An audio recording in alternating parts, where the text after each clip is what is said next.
à la recrudescence des accidents de la circulation routière ces derniers temps sur l'ensemble du territoire national et ayant fait de nombreux morts et blessés, le gouvernement camerounais est sorti de sa réserve pour livrer les conclusions des enquêtes ouvertes à la suite de ces drames.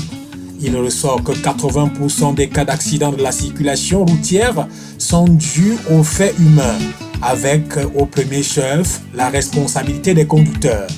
Le ministre ne devait pas s'attarder sur le fait que c'est les chauffeurs qui conduisent mal sur la route. Moi, je dis que la route d'abord n'est pas entretenue au Cameroun. Quand vous prenez l'exemple seulement sur le tronçon de Douala-Bafoussam, en principe sur le tronçon Bafang-Batié, vous verrez qu'il n'y a pas, on n'appelle plus ça ni de poules mais des nids d'éléphants. Et sur la route, les chauffeurs sont obligés d'éviter leur côté parce qu'ils fuient le trou, aller sur le côté des autres. Voilà pourquoi le plus souvent les accidents arrivent. Ce n'est pas toujours le fait que les chauffeurs ne conduisent pas bien. Il est bien vrai, il y a aussi un peu la cause des chauffeurs, mais le plus souvent, je crois que c'est la route qui est cause de tous ces désordres que nous voyons sur la route, tous ces accidents sur la route. Les patrons d'agences de voyage sont aussi indexés pour le faible traitement salarial et l'absence de protection sociale des conducteurs, le défaut des plannings de rotation de ces mêmes conducteurs et pour certains, le caractère clandestin de leurs activités. Ce que le ministre de la Communication dit, c'est tout à fait normal qu'ils le disent. Parce que personne ne peut être insensible devant ses vies brisées. Personne ne peut être insensible devant ses vies brisées. Mais la question de savoir pourquoi sommes-nous arrivés là, reconnaissons que nos routes sont délabrées. Elles ne datent pas d'aujourd'hui, elles ne datent pas d'hier, tous les jours on en parle. Et nous appelons les autorités à faire le maximum pour déjà viabiliser nos routes et faciliter le transport des personnes et des biens d'un point du pays à un autre. Pour ce qui est du transporteur que nous sommes, nous avons des plannings de voyage. Aucun chauffeur ne peut se lever, prendre le volant avec l'intention d'aller mourir ou va tuer ceux qui transportent. Ce sont des chefs de famille responsables. La preuve, vous ne trouverez pas au volant un chauffeur qui a moins de 35 ans. Non. Donc, chez nous, il y a un plan de voyage. Chaque chauffeur, après 3 jours au volant, se repose. Il ne fait que l'aller-retour. Et certains font même que l'aller simple. Et avant chaque voyage, nous entretenons le chauffeur. Nous parlons avec lui. Nous assurons que son état d'esprit est bon pour faire le voyage. Nous assurons qu'il est suffisamment reposé. C'est pour ça que nous avons des chambres dans nos agences pour le repos du chauffeur avec des toilettes aménagées. Donc, pour dire les transporteurs, je ne sais pas parler de tous les transporteurs, mais je dis simplement que les transporteurs font le maximum à leur niveau pour que les voyages se passent dans la sécurité. Dans chaque compagnie, il y a des campagnes de sensibilisation tous les mois. C'est pour ça que nous avons les réunions hebdomadairement, chaque semaine des réunions. Avec nos collaborateurs, sont les chauffeurs. Avant chaque voyage, on fait encore un point pour dire ok. Tu vois, prudence. Et compte tenu de l'état de nos routes, ils sont appelés à rouler avec beaucoup de prudence.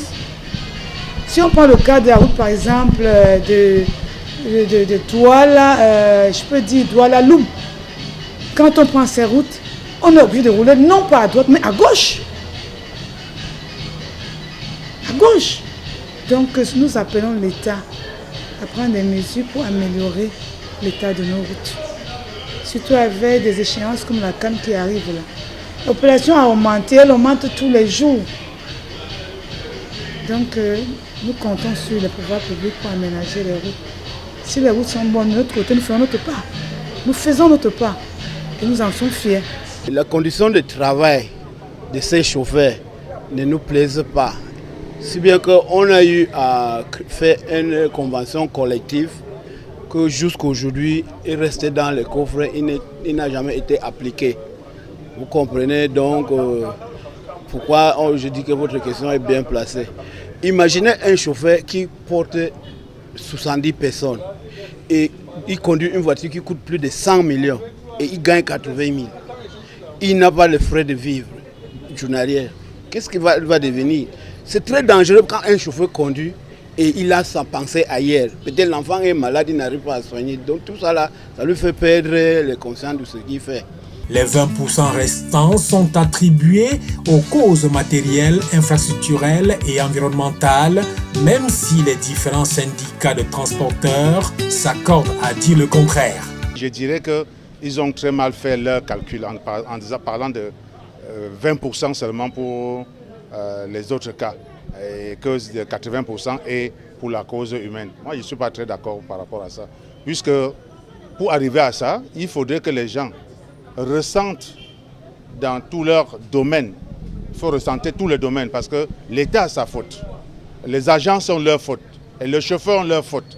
Puisque en recensant tout cela, on va voir que la faute est partagée. La faute n'est pas la seule d'une personne. L'État ne respecte pas les cahiers des charges définis avec les agences de voyage sur les routes. Les dortoirs où les chauffeurs devraient prendre le repos, on ne les visite jamais. Les tours de voyage par chauffeur, on ne le respecte jamais. Ne serait-ce que de ce côté pour les agents de voyage. Mais par contre, pour des chauffeurs, ils ne respectent jamais le code de la route, justement parce qu'ils sont mal payés. Il faut aller vite, il faut faire le racolage et rentrer parce qu'il faut qu'ils nourrissent leur famille. Imaginez qu'un porteur de 70 places, un chauffeur qui fait 2 tours, aller-retour sur Yaoundé, Douala ou bien Douala-Bafoussam, et à l'arrivée, en fin de mois, il touche 70 000 francs. Imaginez ce qu'il transporte par jour, ce qu'il reverse par jour. Mais nous, on avait demandé à un moment au gouvernement qu'on le paye par pourcentage, à 10% de tout ce qu'il reverse dans la caisse. Mais jusqu'aujourd'hui, ça n'a jamais été le lieu. Mais nous déplorons cela. Il ne faudrait pas toujours qu'on dise que la cause est tellement humaine. Nous savons, il y a aussi la défaillance de l'état des véhicules et aussi les non-signalisations non-signalisation des panneaux sur la voie publique ou sur les axes routiers. Parce que normalement, s'il y avait des panneaux bien alignés sur le long de la route, je crois que les chauffeurs, on devrait faire moins d'accidents. Et un peu plus en ce qui concerne la prévention de la sécurité routière. Mais je vous dis que c'est la rigolade que les hommes en tenue font en route. C'est pas ça. Ils contrôlent, je dis bien, ils contrôlent les poches des gens. Ils ne contrôlent pas les dossiers. Le contrôle devrait se passer systématiquement. C'est-à-dire prendre le dossier et vérifier si tout est correct. Vérifier l'état des roues des véhicules. Vérifier s'il a les cales métalliques aussi. Hein? Et même vérifier les feux stop. Mais ce n'est pas ça. Quand au contrôle, ce n'est que l'excès de vitesse qui fait que les gens vont payer 25 000. Et c'est ce qui fait que chaque personne s'arrange à aller payer 25 000 et est parti. Mais dans notre cas, nous déplorons l'absence des syndicats dans ce contrôle. Malgré que le ministre a demandé que nous soyons affectés, ou bien nous venons en appui pour apporter peut-être notre expertise dans ce qu'ils font. Tel n'est pas le cas. Tel n'est pas le cas jusqu'à présent. Nous, on attend. Le ministère parle de ça. Tous les organismes de la prévention et de la sécurité routière parlent de ça. Mais refusent de travailler alors cette cause humaine. Hein? C'est là où il y a problème. Posez-vous la question que pourquoi chaque année on dit la cause humaine est montée et descendue. La cause humaine, mais on ne travaille pas cette cause humaine. Hein? Puisque c'est là-bas qu'il y a le véritable problème. C'est là alors le rôle des acteurs que nous sommes, les syndicalistes. Nous avons la manière et les tactes pour pouvoir véhiculer les messages à nos camarades qui sont nos membres, les chauffeurs. Quand il y a une prévention routière, il n'y a pas les syndicalistes qui ont les potentialités, les capacités, qui ont la méthode pour véhiculer le message de la bonne conduite aux membres. Vous pensez que cette prévention-là va prévenir? On prévient quoi? Hein?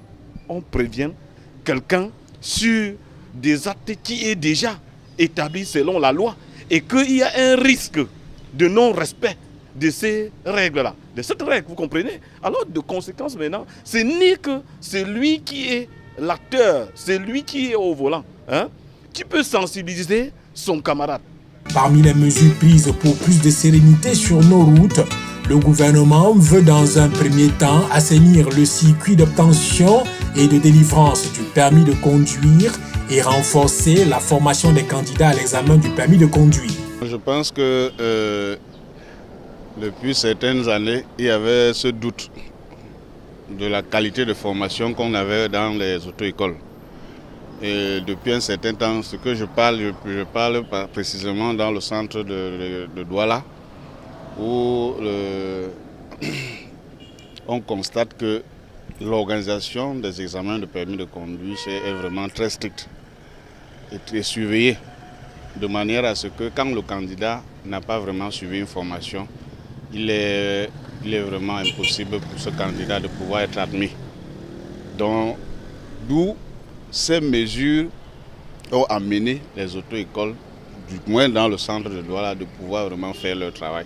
Donc je peux déjà assurer que au moins les auto-écoles, c'est vrai qu'il y a certains brebis galeux, font vraiment le travail. 70% font vraiment le travail qu'il faut. C'est-à-dire qu'ils forment les candidats vraiment à la base. Et c'est pour ces raisons que au niveau des résultats de l'examen de permis de conduire, on a moins de déchets. On peut présenter 4000 dans le centre de Douala, on a peut-être 300 ou 500 qui ont échoué. Le reste sont définitivement déclarés admis. Et que quand vous venez sur le lieu d'examen, vous constatez vraiment que ce n'est pas la blague. Celui qui a vraiment été formé réussit. Donc je pense que ce qui concerne la qualité de formation, les auto-écoles ont beaucoup progressé dans ce sens-là. Bon, le problème des accidents sur la route, ça peut se poser ailleurs. Parce que après la formation après que ces candidats ont obtenu le permis de conduire, beaucoup ne vont pas directement exercer. Il y a certains qui vont travailler plus tard. Et pendant ce temps, ils sont dans la vie active. Ils négligent déjà les enseignements qu'on les avait donnés à l'auto-école. Peut-être un an après, ils se retrouvent au volant d'une voiture. Par exemple, je prends le cas des taximans. Un chauffeur, un garçon peut sortir de l'auto-école bien formé avec tous les outils du code de la route. Mais lorsqu'il prend le volant d'un taxi, un an après, il change. Ils ont une autre mentalité que le code de la route, ils ne peuvent plus respecter et comme ça, parce que non seulement ça va leur perdre du temps, donc on fait la course à l'argent. Donc il y a ce problème-là qui doit faire partie de la sécurité routière. Moi, je ne trouve pas que les auto-écoles ont une part particulière sur le fait des établissements de permis, parce que le gouvernement même avait instauré le permis, avait renouvelé la façon de faire le permis. Et aujourd'hui, sur beaucoup d'auto-écoles, je vois tout le monde essaye de faire ce qu'il faut pour former les gens comme il faut. Donc nous ne pouvons pas dire que les permis de conduire sont à l'origine. Pourquoi ces accidents aujourd'hui sont multipliés alors que les permis sont bien faits et bien formés? Pourquoi? C'est la route qui est cause de tout ça, ce n'est pas les permis de conduire. Il y a aussi la multiplication avec le concours des forces de police et de gendarmerie des contrôles sur les principaux axes routiers. La prévention qui devait s'effectuer ne se fait pas comme il fallait. Parce que quand la prévention descend sur la route, au lieu de vérifier l'état des voitures, ils sanctionnent que l'excès de vitesse. Ce n'est pas seulement l'excès de vitesse, c'est l'excès de vitesse qui fait l'accident. Quelqu'un peut rouler avec le pneu qui n'est pas en bon état. Si ça se crève, la voiture va se retrouver en brousse. Donc, nous pensons qu'il y avait un tripartite entre l'État, le syndicat et le patronat. Donc, nous devons être sur le terrain, sensibiliser les patrons, sensibiliser les chauffeurs et que l'État qui est l'arbitre fait donc son travail. Le gouvernement envisage également des contrôles permanents et inopinés dans les points d'embarquement et de débarquement des passagers avec la collaboration du ministère des Transports, celle des municipalités ainsi que celle des syndicats professionnels de transport routier. Qu'est-ce que nous faisons pour que nos membres soient conscients par rapport à la gravité des accidents qui s'accentuent sur nos axes lourds et même dans le département du Vouri. Déjà, dans mon syndicat, je sensibilise mes membres. Oui. D'abord, c'est la moralité. Rien n'est plus riche que la moralité. Puisque l'État s'appuie plutôt sur les amendes pour s'enrichir, du coup, c'est un chaos. Nous, les syndicalistes, nous faisons notre travail. Quant à l'État de faire le sien. Quel qu'en soit le cas, la situation des accidents sur nos axes routiers revêt un réel caractère de gravité et le gouvernement doit prendre ses responsabilités.